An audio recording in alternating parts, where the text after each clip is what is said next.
Il-Whistleblowers Act, il-liġi li permezz tagħha persuni li jkunu jridu jirrapportaw abbużi jew korruzzjoni jingħataw il-protezzjoni tal-Istat. F'pajjiżna l-Gvern ippreżenta l-ewwel qari ta' din il-liġi f'Lulju tal-2010, iżda minn dak iż-żmien il-hawn ma sar xejn iktar fuq din il-liġi li minħabba f'hekk baqgħet qatt ma daħlet fis-seħħ.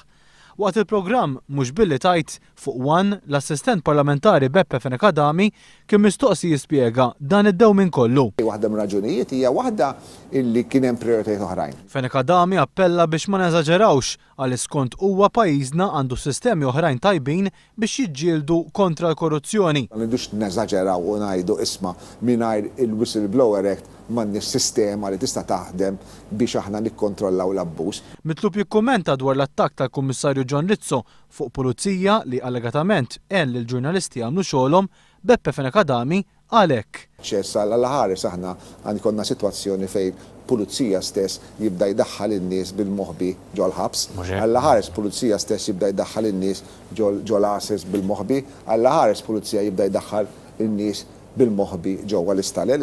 Min-naħa tiegħu il-kelliem ewlieni Laburista Jose Herrera sostna li l-verżjoni tal-liġi li qed jipproponi l-Gvern għandha nuqqas kbir għaliex tapplika biss għal-kazi li ser jiġru fil-futur. Mhux se niffaċilitaw l-investigazzjonijiet, il-Whistleblowers Act sa tkun biss għal-futur.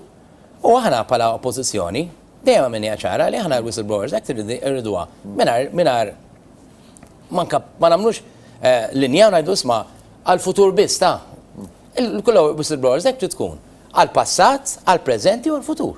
Herrera saħaq li l-Gvern mhux vera jixtieq li l-kunċett tal-whistleblowers jiddaħħal għaliex ma jridx li jkollu aktar kontrolli fuqu. Dan ħareġ ċar mill-mod kif il-Gvern tratta dawk il-kontrolli li diġà jeżistu bħall-Parlament illi fl-aħħar xhur u jiem kien ikkalpestat.